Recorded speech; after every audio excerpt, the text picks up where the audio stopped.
Selamat udah record kan ya? Oke, selamat siang, sore, malam, pagi untuk semuanya. Di sini gue akan coba bikin sebuah series di mana gue akan bikin video setiap hari membaca buku ya.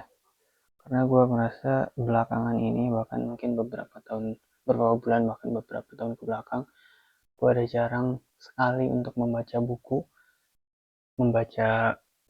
ya, kayak bukan membaca postingan-postingan di sosial media, tapi buku itu udah jarang sekali. Bahkan ketika gue sekarang kuliah pun kalau disuruh baca buku biasanya gue langsung nyuruh AI untuk apa namanya, bikin summary-nya dari apa yang harus dibaca tersebut. Jadi umumnya ya kebanyakan sebenarnya tetap baca, cuman kebanyakan tidak membaca buku yang umumnya apa namanya dikenal, nggak baca buku tradisional kayak buku-buku seperti inilah gitu ya. Nah dari situ gue ingin mencoba untuk membiasakan kembali membaca, khususnya membaca buku-buku meskipun bukunya tidak ada buku fisik ya, di sini ada PDF-nya doang dan gue baca dari PDF.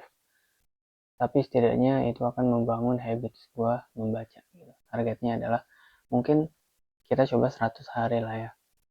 Semoga kita bisa konsisten, setidaknya mungkin beberapa menit aja, beberapa halaman aja, mungkin 30 menit kita akan baca buku setiap hari. Dan hari ini adalah day pertamanya teman-teman. So jadi mungkin kenapa direkam, pertanyaannya mungkin, dan jawaban gue adalah sebagai bentuk dokumentasi aja sih ya, supaya nanti mungkin di masa depan ketika gue look back, uh, beginilah proses gue untuk menjadi seorang yang cinta kembali membaca. Kebetulan salah satu alasan gue ingin mendokumentasikan dan menguploadnya juga di YouTube adalah karena buku ini juga, Show Your Work. Jadi tesisnya adalah dia menyuruh kita, si Austin Kleon ini menyuruh kita untuk mendokumentasikan apapun yang sedang kita kerjakan, perjalanan yang sedang kita lalui, dan proses-proses yang sedang kita usahakan, sehingga perjalanan tersebut atau journey tersebut bisa abadi selamanya gitu. Jadi mungkin ini ada sedikit berkaitan dengan apa yang akan kita baca di buku ini teman-teman.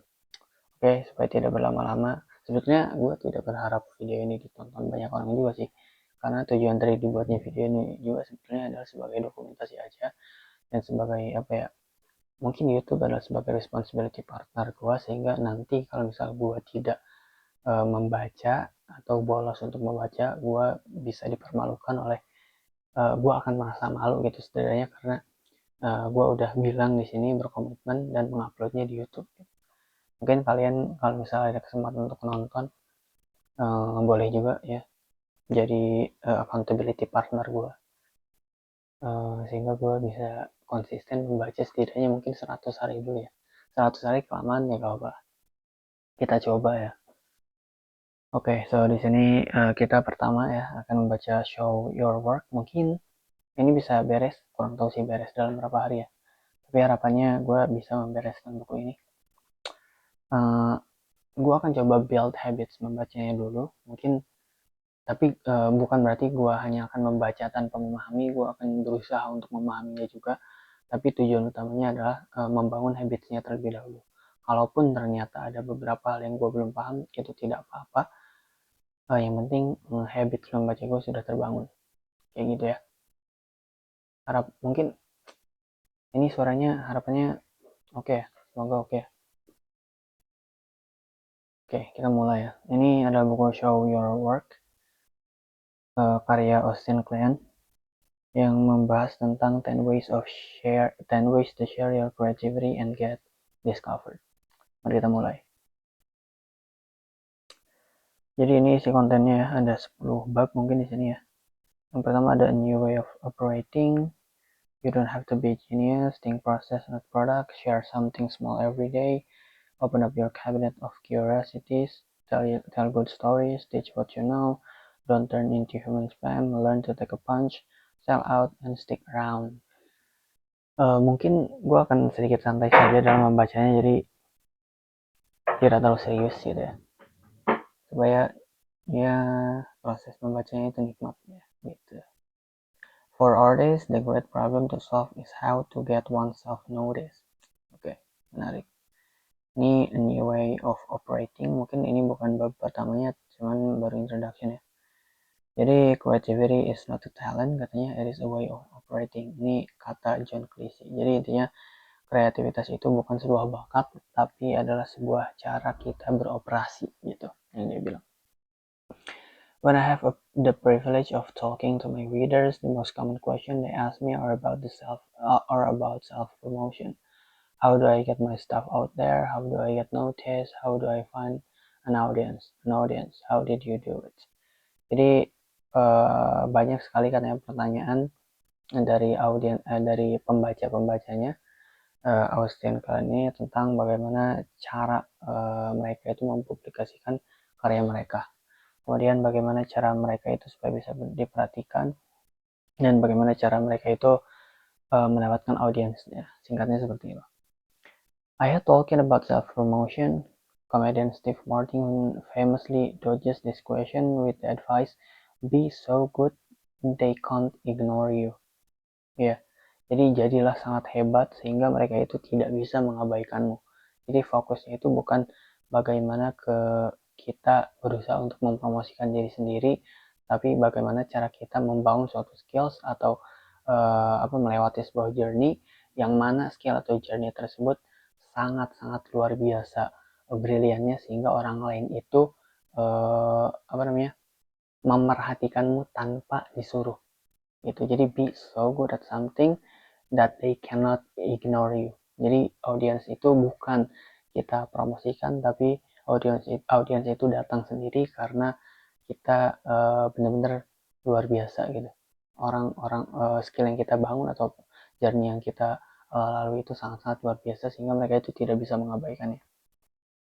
Kalau misal baca terus ngejelasin dikit itu kayaknya lama ya. Kita baca dulu aja lah ya. If you just focus on getting really good, Martin says, people will come to you. Betul. I happen to agree. You don't really find an audience for your work, they find you. Gitu ya. But it's not enough to be good. In order to be found, you have to be findable. Benar ya.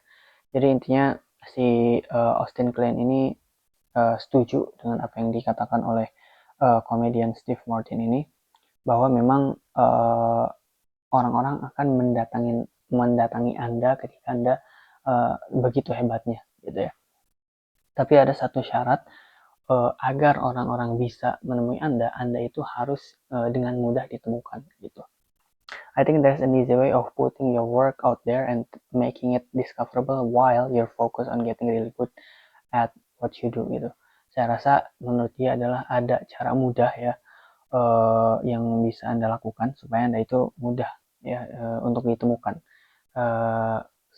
Sambil Anda itu tetap fokus pada apa yang Anda sedang lakukan.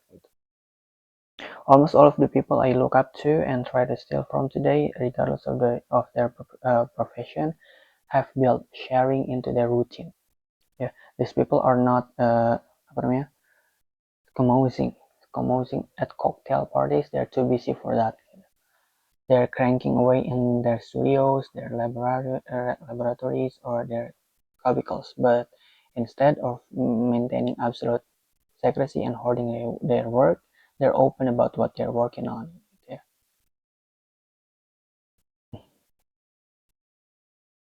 Mana barusan? And they're constantly posting bits of and pieces of their work, their ideas, and what they're learning online. Instead of wasting their time networking, they're taking advantage of the network.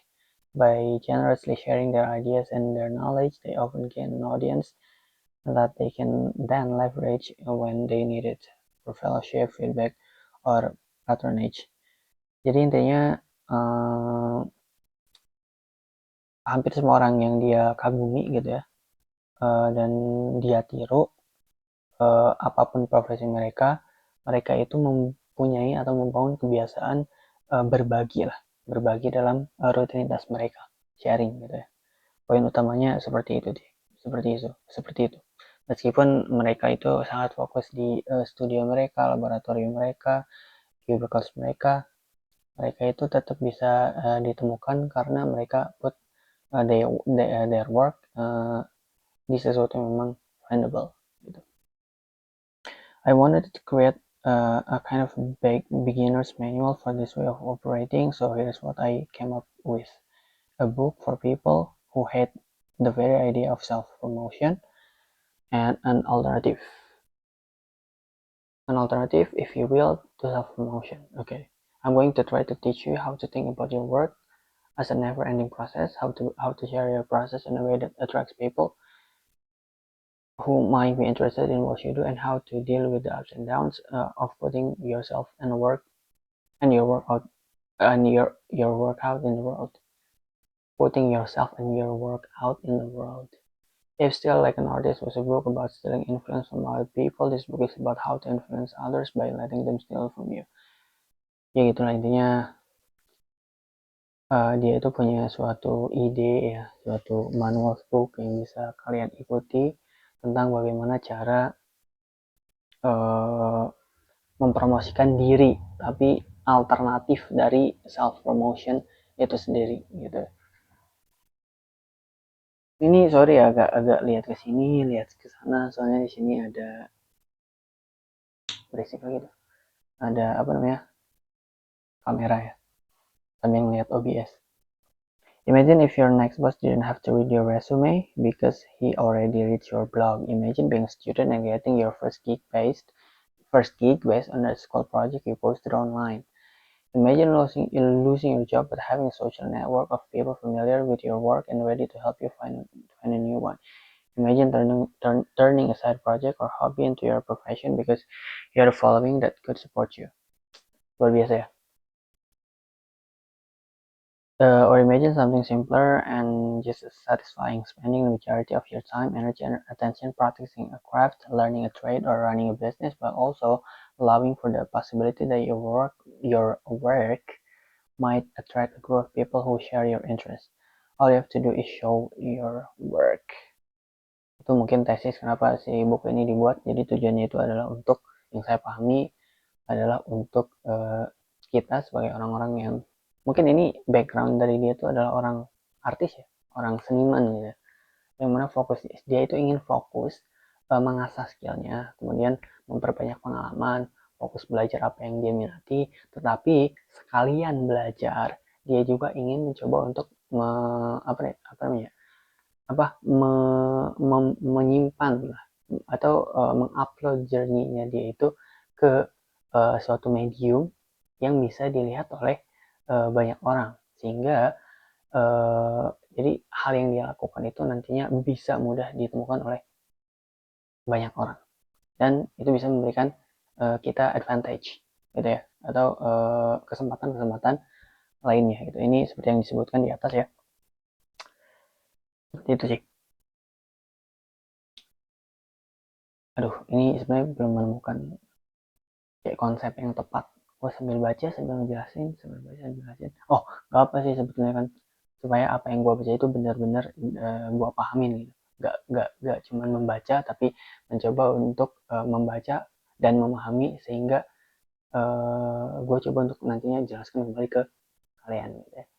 Karena menurut Feynman juga kan, untuk kita benar-benar memahami sesuatu, salah satu cara yang paling cepat dan bagus adalah dengan menjelaskan apa yang kita baca itu ke orang lain. Sehingga ketika lu bisa menjelaskan hal tersebut, artinya lu setidaknya benar-benar memahami apa yang lu baca gitu. First time wajar ya, kita masih mencari konsep yang tepat. Menarik.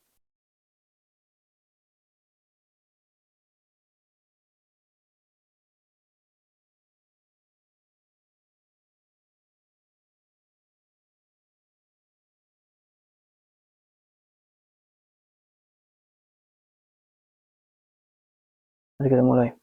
You don't have to be a genius. Kamu tidak perlu menjadi seorang yang jenius. Gitu, kita lanjut.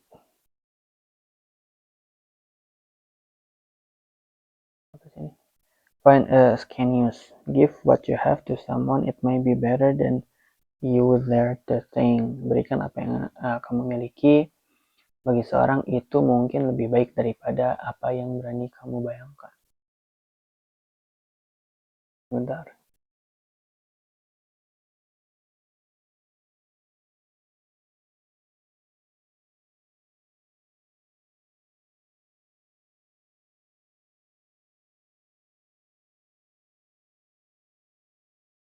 Okay, there are a lot of destructive myths about creativity, but one of the most dangerous is the lone genius myth.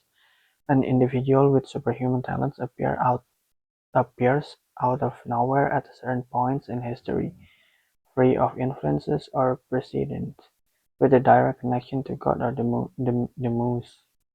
The muse?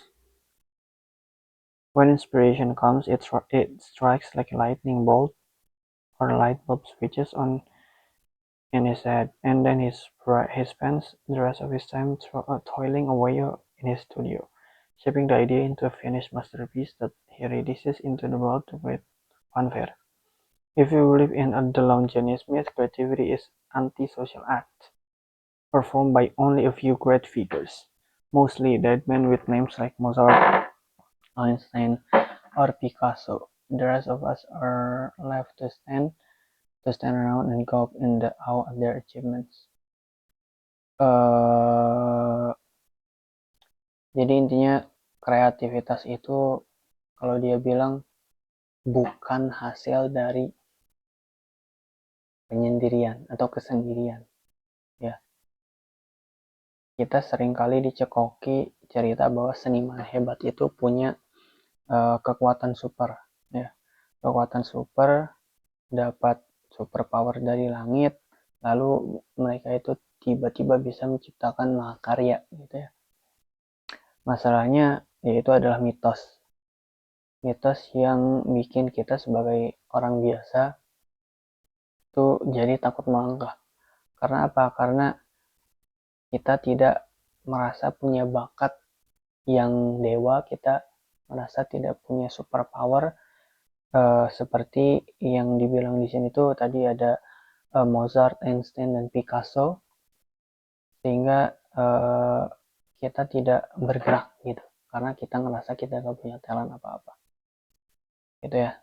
The rest of us are left to stand around and gawk in awe at their achievements. Jadi ya sebenarnya penulis ini menekankan bahwa mindset seperti ini atau kepercayaan terhadap mitos ini menghambat seseorang untuk mereka itu mulai berkarya gitu ya. Ini mulai aja dulu sih mungkin ya. There's a healthier way of thinking about creativity that the musician Brian Eno refers to as Scanius.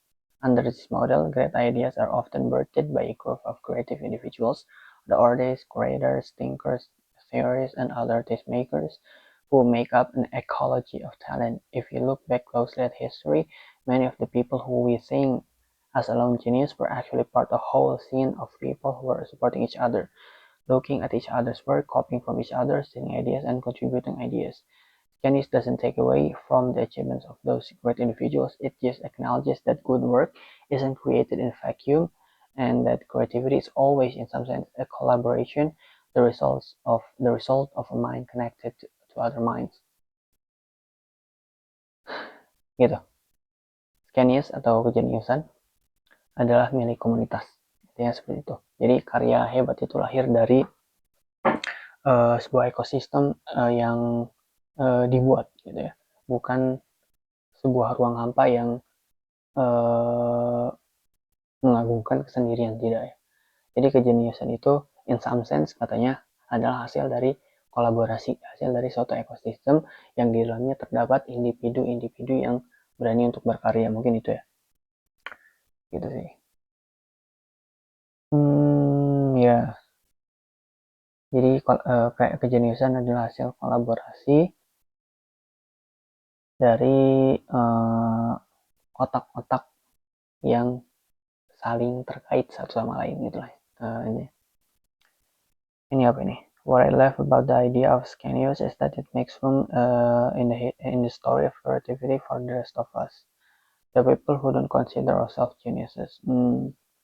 Being a valuable part of a genius is not necessarily about how smart or talented you are, but about what you have to contribute, the ideas you share, the quality of the connection you make, and the conversation you start.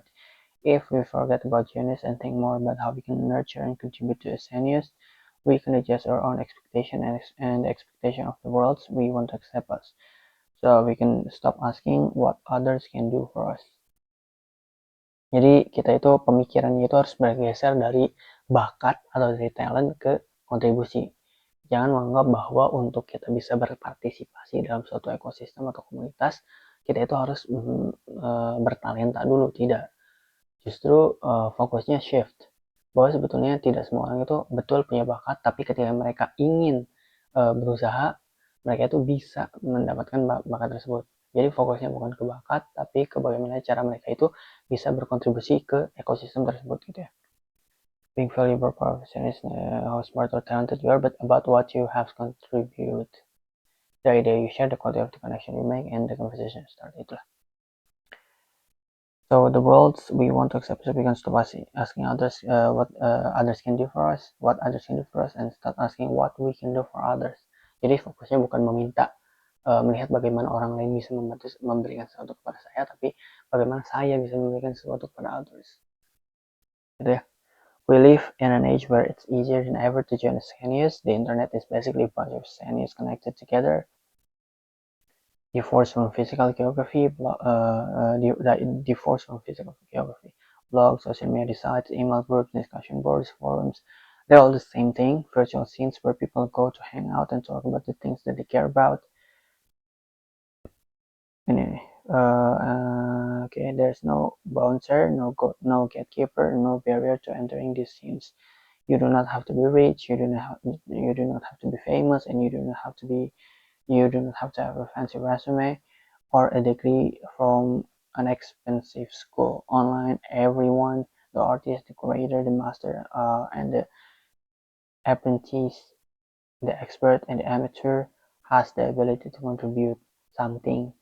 Jadi intinya internet ya di zaman sekarang itu sangat-sangat luar biasa ya. Karena kita bisa berkontribusi ke ekosistem manapun, ke connection manapun, ke relasi manapun tanpa butuh bertemu gitu. Jadi internet menjadi luar biasa di sini. Kalau dulu untuk kita bisa masuk ke suatu komunitas, kita perlu datang ke sekolah, mungkin datang ke tempat-tempat komunitas itu berada. Sekarang kita tidak perlu, kita ada internet, kita tinggal follow orang-orang yang punya minat yang sama dengan kita bisa jadi seperti mereka, kita bisa belajar dari mereka, kita bisa sharing ideas dengan mereka dan lain sebagainya. Sorry berisik, disumpah dah. Sorry nge-like barusan.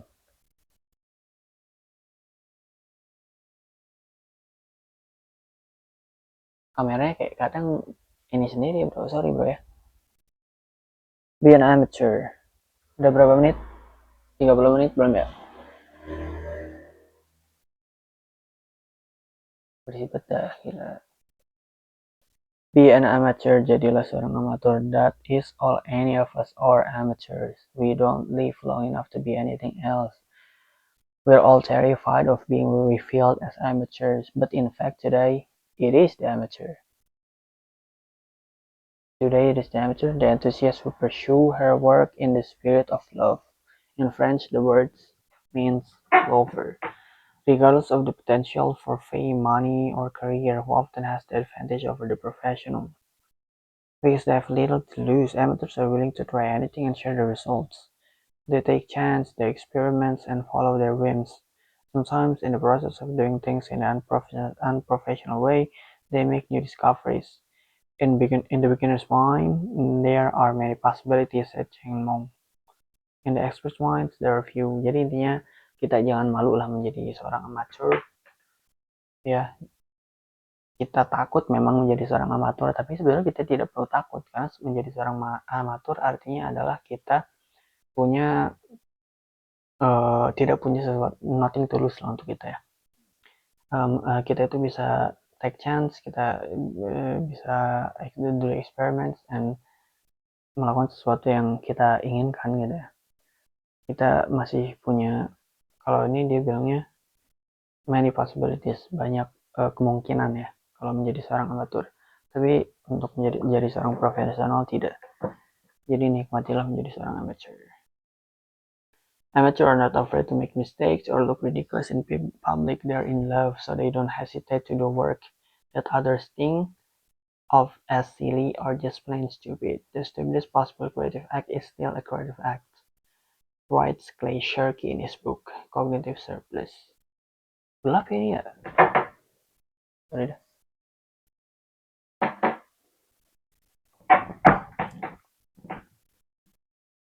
On the spectrum of creative work, the difference between the mediocre and the good is vast. Mediocrity is, however, still on the spectrum. You can move from mediocre to good in increments. The real gap is between doing nothing and doing something. Amateurs know that contributing something is better than contribute to nothing. Ya itulah ini enaknya jadi seorang amatur ya.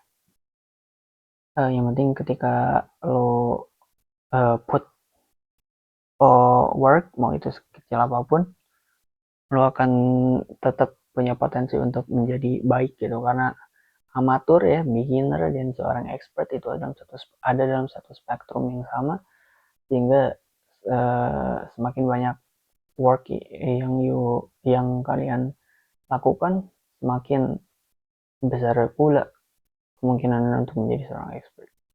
Dia do the things saja sih. Because amateur know that contributing something is better than contributing nothing. Gila gelap banget coy, ini gue bisa setting kamera coy jauh soalnya, sorry ya. Udah berapa menit? 26 menit. Amateurs might lack formal training, but they're all lifelong learners and they make a point of learning in the open,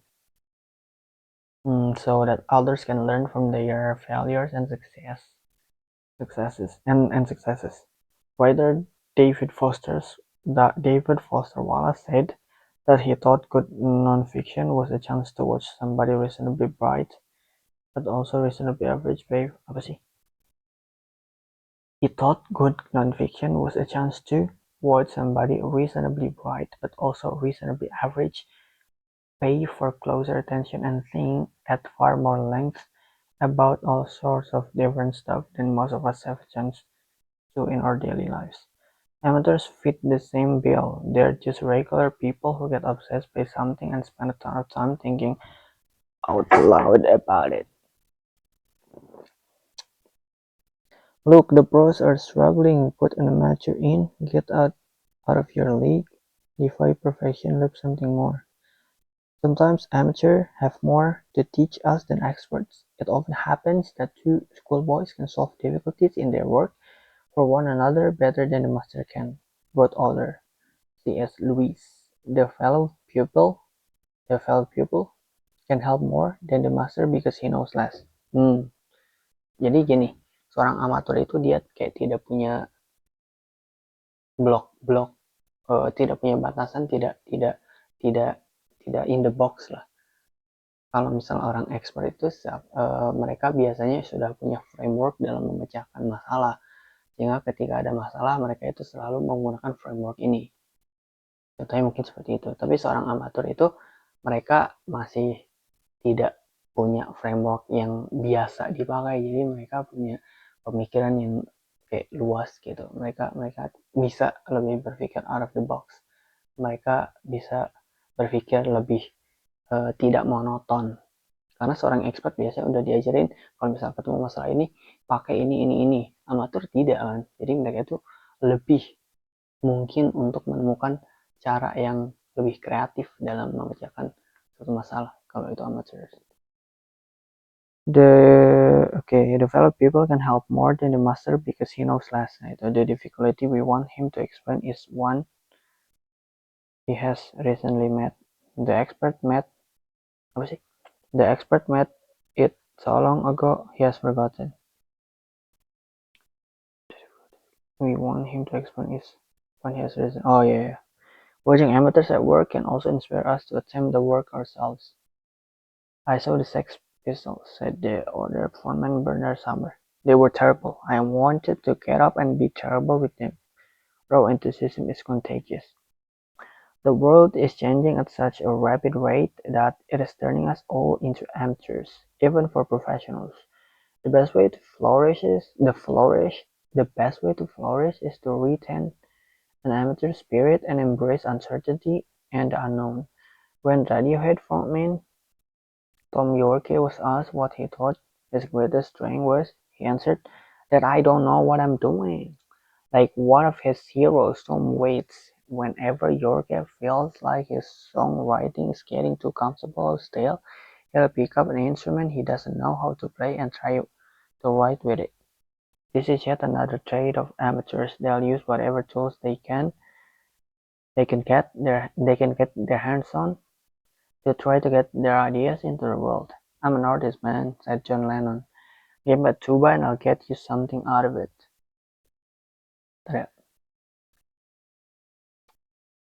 Anaknya jadi amateur.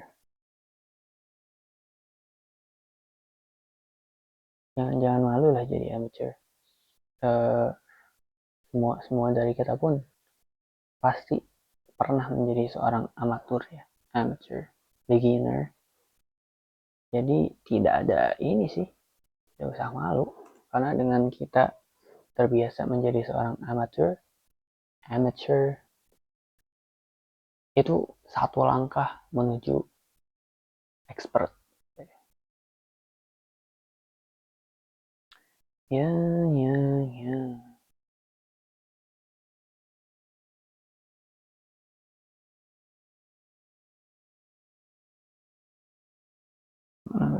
The best way to get started on the path to sharing your work is to think about what you want to learn. Think about what you want to learn and make a commitment to learning it in front of others. Seperti yang saya lakukan di sini. Saya ingin belajar untuk mulai membaca kembali. Kemudian saya ingin mendokumentasikannya dengan tujuan untuk sebagai bentuk komitmen diri saya ya dengan cara mengupload ini ke YouTube ya, in front of others gitu. Mungkin nantinya selain dari baca buku, mungkin nggak tahu lah, ada banyak hal yang pengen gue lakuin juga sih sebenarnya. Nanti lah ya. And make a commitment to learning it in front of others. Find Kenyans, pay attention to what others are sharing, and then start taking note of what they're not sharing. Be on the lookout for voids. Be on the lookout for voids that you can fill with your own efforts, no matter how bad they're at first. No matter how bad they are at first. Don't worry for now, but about how you'll make money or a career out of it. Forget about being an expert or a professional and wear your amateurism, your heart, your love on your sleeve. Share what you love and the people who love the same thing will find you. Jadi intinya apa? Kalian jangan tunggu untuk kalian menjadi seorang expert, seorang ahli ya. Kalian bisa di dunia internet ini, di dunia sosial media ini menemukan komunitas yang memiliki minat yang sama dengan kalian dengan sangat mudahnya. Temukan komunitas itu, follow orang-orang itu, belajar dari orang-orang seperti itu, dan berkembang, bertumbuh bersama gitu ya. Jangan malu untuk berkontribusi ya, sekecil apapun. Yang penting kalian berani untuk keluar dari zona nyaman kalian ya. Itu sih. Lanjut tapi gimana nih? Udah setengah jam sih. You cannot find your voice if you do not use it. Find your voice, shout it from the rooftops, and keep doing it until the people that are looking for you find you.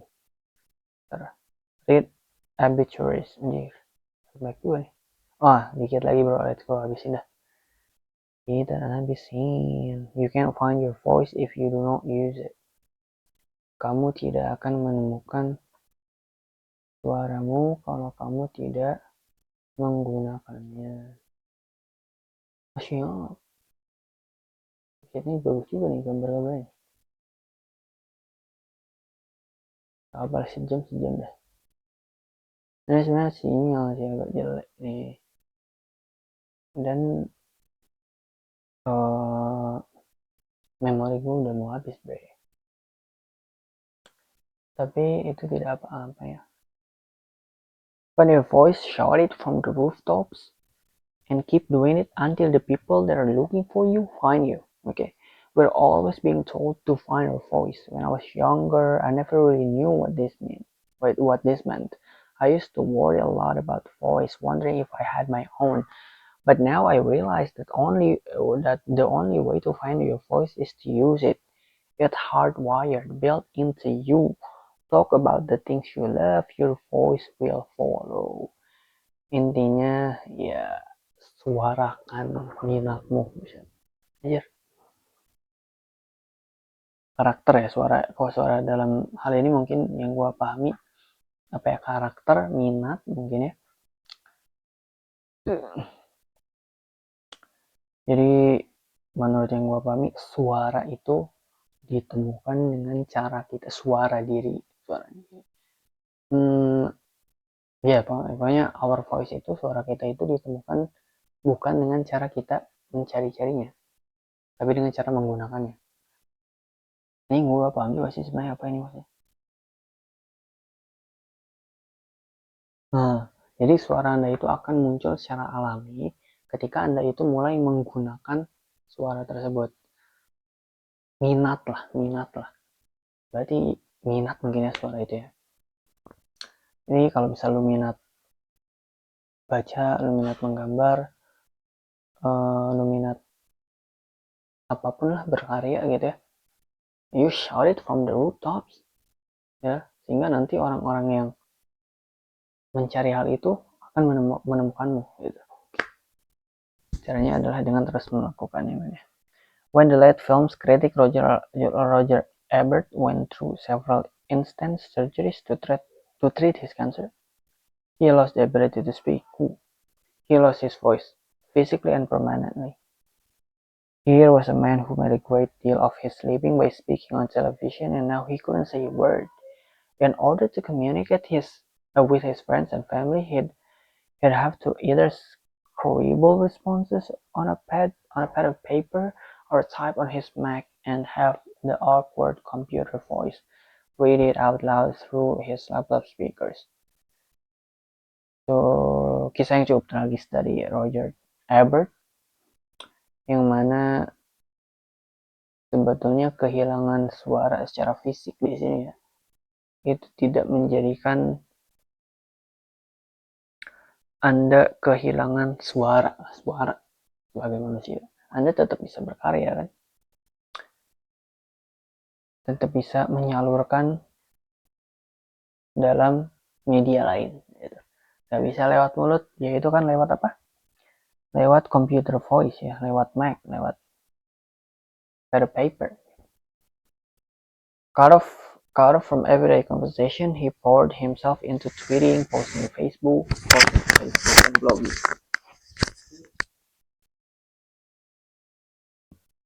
Blogging at rogerebert.com. He ripped out posts at a breakneck speed, writing thousands and thousands of words about everything he could think of.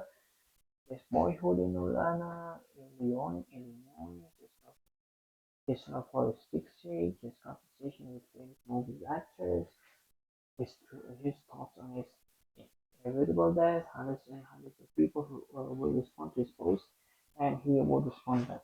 Blogging becomes his primary way of communicating with the world. On the web, my real voice finds expression. Jadi si Albert ini menggunakan internet sebagai cara baru atau media baru dalam dia berkomunikasi. Tidak bisanya dia berbicara ya atau bersuara melalui mulut dia tidak membuat dia berhenti untuk bersuara, tidak membuat dia berhenti untuk membagikan pengalaman hidup dia. Dia pakai internet, dia pakai blog tadi, dia pakai Twitter tadi, pakai Facebook tadi untuk tetap mendokumentasikan mungkin atau menceritakan mungkin atau membagikan pengalaman serta apa namanya perjalanan hidup dia. Jadi pentingnya tetap menyuarakan apa yang lu suka, tetap bersuara Indonesia. Question for a new tool. What was it made for? Over others using it. What use in a time? Ini gambar ini ya, komplek ya. Albert knew his time on this planet was short, and he wanted to share everything he could in the time he had left. Mr. Albert writes as if it were a matter of life and death. What journalists think monthly because it is. Albert was blogging because he had to blog because it was a matter of being heard or not being heard, a matter of existing or not existing. Jadi dalam kondisi ini si Albert ini ya kondisinya hidup dan mati. Jadi menulis itu menjadi keharusan untuk dia karena ini adalah tentang mau didengar atau tidak mau didengar. Itu udah lumayan untuk mau didengar. Caranya sekarang karena tes ini masih online ya.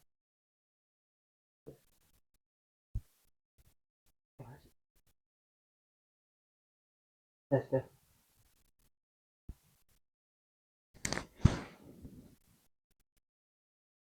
ini mana bre?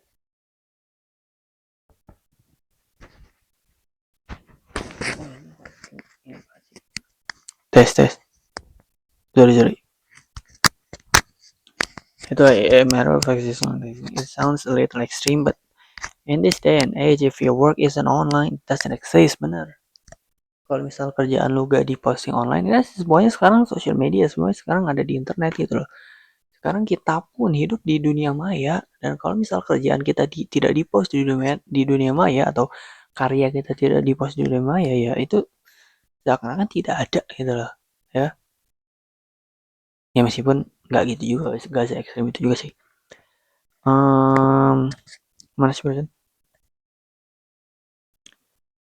So we all have the opportunity to use our voices, to have our say, but so many of us are wasting it. If you want people to know about what you do and the things you care about, you have to share. You have to share. Ya mulailah berbagi cerita, berbagi pengalaman, berbagi ide, berbagi cerita karya lu di manapun sih sebenarnya, mau di social media, mau di real life. Karena sekarang ya dunia ya mengarah ke digital semuanya ya. Kenapa tidak mulai posting online? Sekarang ada Instagram, ada TikTok, ada YouTube dan lain sebagainya. Lanjut, read obituaries.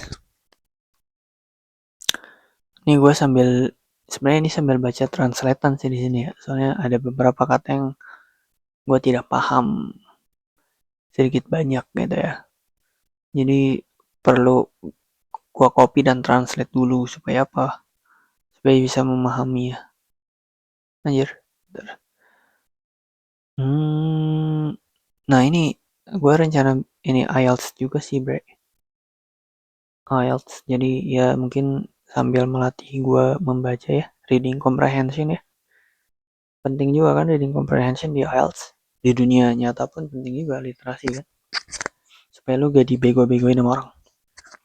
Remembering that I'll be dead soon is the most important tool I've ever encountered to help me make the big choices in life, because almost everything, all external expectation, all pride, all fear of embarrassment or failures, these things just fall away in the face of death, leaving only what is truly important. Remembering that you're going to die is the best way I know to avoid the trouble of thinking you have something to lose. You are already naked, bruh. Ini very nice mindset ya, very nice mindset. Jadi ketika kita merasa bahwa ya in the end of the day kita akan mati juga, kita jangan terlalu memikirkan apa kata orang gitu loh. Sehingga kita sebenarnya banyak hal yang ingin kita lakukan, tapi karena kita terlalu memikirkan apa kata orang, kalau di sini tulisnya terlalu banyak ekspektasi, terlalu banyak pride, fear of embarrassment, terlalu takut untuk dipermalukan, ya lu gak akan mulai hilangkan pikiran itu semua, karena ketika lu dihadapkan dengan kematian ya pikiran-pikiran tersebut akan hilang juga gitu kan. Jadi do the things that you love, do the things that you want to do. Jangan terlalu memikirkan apa kata orang, intinya just do what you love, man. Itu jadi remembering death adalah salah satu cara yang menurut dia paling baik lah untuk kita memulai gitu. Because you have nothing to lose, man. Oh, ini Steve Jobs yang bilang ya. Steve Jobs, brilliant words from Steve Jobs, man. Let's continue. If all of this sounds scary or like a lot of work, consider this. One day you'll be dead. Most of us prefer to ignore this most basic fact of life by thinking about our inevitable end as a way of putting everything into perspective. Oke, ya gitu lah. Jadi intinya kesadaran akan kematian bisa menghapus rasa takut kita untuk memulai, atau rasa takut kita tentang kegagalan. Menarik juga nih. We've all read stories of near-death experience changing people's life. Bener. When George Lucas was a teenager, he almost died in a car accident. He decided that every day now is an extra day. Luar biasa. Dedicated himself to film, and he went on to direct Star Wars. Wayne Coyne, lead singer of the Flaming Lips, was 16 when he was held up while working at the Long John Silver's. I realized I was going to die, he says. And when that gets into your mind, it utterly changed me. I thought, I'm not going to sit here and wait for things to happen. I'm going to make them happen. And if people think I'm an idiot, I don't care, man. I don't care. I don't care, bro. Jadi ya itulah. Near death experience itu seringkali menjadi turning point mungkin, atau mungkin ya turning point buat beberapa orang, untuk mereka itu berhenti untuk bersikap pasif. Jadi mereka itu merasa bahwa setelah near death experience, hari-harinya itu adalah extra day yang diberikan oleh Tuhan kepada mereka, sehingga mereka itu harus bisa memaksimalkan hari-hari itu. Jadi untuk kita ya bisa kita pelajari gitu tuh ya. Karena betul kematian itu kita tidak bisa hindari. Artinya ya kita harus bisa memaksimalkan setiap hari menuju kematian tersebut. Ya, maksimalkan. Ketika kalian ingin berkarya, berkaryalah. Kalian ingin belajar, belajarlah. Kalian ingin membantu orang lain, membantulah. Jangan terlalu memikirkan apa kata orang. Just do things, man. Oke, lanjut. And Tim Krader in his book We Learn Nothing says that getting stabbed in the throat was the best thing to ever happen to him, bro. Gila, dia ngerasa dia ditusuk di sini nih, ya. Itu the best apa katanya? The best thing to happen. Wow. For a whole year he was happy and life was good. You'd like to think that nearly getting killed would be a permanently life-altering experience. Krader writes, but the illumination didn't last. Eventually he was back to the busy work of living. The writer George Saunders, speaking of his own near-death experience, said, for 3 or 4 days after that, it was the most beautiful world. To have gotten back in it, and I thought, if you could walk around like that all the time, to really have that awareness that it's actually going to end, that's the trick. That's the trick katanya. Jadi, apa sih ini? Gue lagi baca apa sih? Bentar ya, 1, 2, 3. Jadi intinya, perasaan menghargai hidup itu seringkali cepat luntur karena kita terjebak dalam rutinitas yang membosankan. Triknya adalah kita mencari cara untuk mempertahankan kesadaran akan kefanaan tersebut setiap hari. Nah itulah intinya. Apa intinya? Ya kita harus punya trik supaya kita itu bisa terus konsisten. Lanjut. Jing berisik siapa sih itu? Bolak-balik mulu dah. Sejam gila, sejam cok. Kita bahasin sejam ya, tiap hari kita baca sejam kayak gini ya. Gak tau gue ya harapannya gue jadi bisa mikir lagi kan. Sekarang gue terlalu banyak pakai AI dalam setiap hal yang gue lakukan. Jadi gue ngerasa gue perlu baca nih, attention span gue jadi agak menurun juga nih. Yaudah gue baca ya. Unfortunately I'm the coward. As much as I would like the existential euphoria that comes with it, I don't really want to near that experience. I want to stay safe and stay away from that as much as I can. I certainly don't want to taunt it or court it or invite it any closer than it needs to be, but I do somehow want to remember that it's coming for me. Ya itulah yang sakit perut cok, sorry ya. Jadi Anda tidak perlu mengalami kecelakaan, Anda tidak perlu mengalami near death experience untuk lo mendapatkan suatu perspektif hidup. Tapi itu perasaan itu penting ya, perasaan itu penting supaya Anda melaksanakan setiap harinya itu dengan maksimum gitu ya. Caranya adalah membaca obituary katanya. Ini belum anjir. Okay, it is for this reason that I read the obituaries every morning. Obituaries are like near-death experience for cowards. Reading them is a way for me to think about death while also keeping it at arm's length. Ya, jadi cerita-cerita tentang simulasi kematian lah yang bisa dilakukan sambil lo ngapain aja. Obituaries aren't really about death, they're about life. The sum of every obituary is how heroic people are. Jing, lapar bro, sorry bro. And how noble. Writes artist Myra Kalman. Reading about people who are dead now and did things with their lives makes me want to get up and do something decent with our time with mine. Thinking about death every morning makes me want to live. Try it. Start reading the obituaries every morning. Take inspiration from the people who molded through life before you. They all started out as amateurs, and they got where they were going by making do with what they were given, and they having had the guts to put themselves out there. Follow their example. Jadi dia semua tokoh besar di dunia ini dulunya adalah seorang amatir yang berani untuk mencoba ya. Jadi lu jangan menunggu kondisi sempurna lah. Mungkin kayak gitu apa yang dia bilang ya. Having the guts to put themselves out there. Mereka punya keberanian untuk apa? Untuk mencoba. Untuk ada di dunia ini sebelum waktunya habis. Sebelum keburu lu mati bre. Jadi apa bre? Ya udah lakuin aja. Udah. Ini udah part 1 selesai. Oh hampir sejam bro. Gila. Jadi apa yang gua pelajari di sini adalah bahwa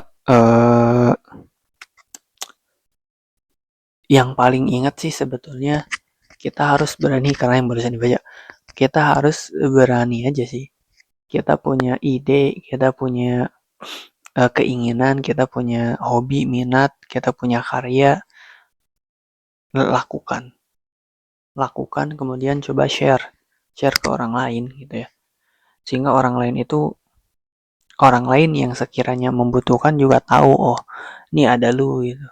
Orang bisa belajar dari lu dan lu juga belajar dari orang lain. Find a community yang memiliki minat yang sama dengan lu supaya kita saling encourage each other, sehingga lu bisa semangat lah dalam menjalani hidupmu lah sebagai seorang amateurs. Ini fokusnya ke mindset seorang amateurs sih sebetulnya. Seorang amateurs tidak takut ditertawakan karena mereka like nothing to lose for them. Jadi mindset seorang amateurs itu bagus karena mereka akan senantiasa bertanya, senantiasa mencoba, senantiasa bereksperimen, sehingga mereka itu setidaknya mereka mencoba gitu loh. Kebanyakan orang takut mencoba, takut memulai. Padahal life ini memberikan kita banyak sekali kesempatan kalau kita berani saja mencoba. Oh shit, lah nge-lag cowok. Nge-lag gak? Itulah intinya. Sudah hampir 1 jam, mungkin kita akhiri saja. Seru juga baca bre, gila bre. Sejam gila. Sejam bro. Tanggung dah sejamin ya. Ini baru 54 menit. Tanggung sejamin. Kita lihat ya. Besok kita lanjut baca ini ya. Ini cuma 10 hari beres dah. Berarti ya. Berarti kita fokusnya target sehari 1 bab ya. 10 hari beres nih berarti buku ini nih. Bisa sih sebenarnya sehari, cuman buat besok lah, masih ada banyak kerjaan gue nih. Jadi ini bab 2 tentang think process not product. Berarti dari judulnya sih gue mengasumsikan bahwa di sini si penulis akan menyuruh kita untuk tidak jangan terlalu fokus pada hasil ya, jangan terlalu fokus pada produknya. Nikmati saja proses membuatnya, nikmati saja perjalanannya. Sehingga ketika Anda bisa menikmati prosesnya, selama berproses itu Anda bisa memaksimalkan, Anda bisa all out lah istilahnya mungkin ya. Mari kita baca sedikit. Sisa 5 menit, gua pengen pas sejam, Bre. Bentar, kita cek-cek dulu lah.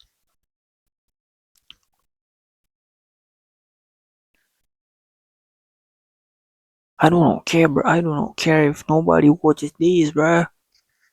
Books are made out of books. Okay. What now? Ini orang-orang shit behind the scene, bro. Luar biasa outtakes from the process of making this box. Luar biasa ya. Di buku ya dia. Dia ada buku ini juga kan sebenarnya. Still Like an Artist. Still Like an Artist. Habis itu apa gitu lupa lagi. Nah ini authornya nih. Austin Klein is a writer who draws. Okay. He is an author of the national bestseller Still Like an Artist and redacted poetry collection newspaper Blackout. He speaks frequently about creativity in the digital age of aesthetics, The Economist, and more. And his work has been featured in the New York Times, the Wall Street Journal, and on NPR and PBS. Okay. Ini Still Like an Artist. Ini menarik juga sih. Nanti mungkin akan kita baca ya. You don't need to be a genius, you just need to be yourself. A manifesto for the digital age. Still Like an Artist is a New York Times bestseller. Ini kapan sih terbitnya? 2014. Ini 2000 berapa?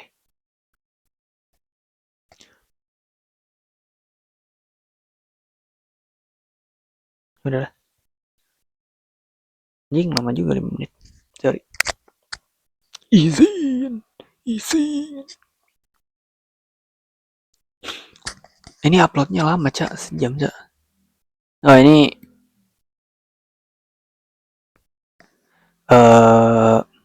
sekarang Maret ya. Kemarin selama 2 bulan terakhir gua ngerasa enggak jadi. Tapi gua rencananya tahun ini ada target untuk pertama IELTS, ambil IELTS. Terus kedua mungkin ya beresin skripsi. Ketiga gua ambil semacam TPA lah, TPA Bapenas gitu, GRE. Buat nanti tes masuk, bisa buat tes masuk CPNS, bisa tes masuk BUMN, bisa tes masuk S2 dan lain sebagainya. Nah itu sih. Kemudian gue ada mau ngambil sertifikasi ya, gue belajar itu juga nanti. Mungkin ada segmen-segmen lainnya ya tentang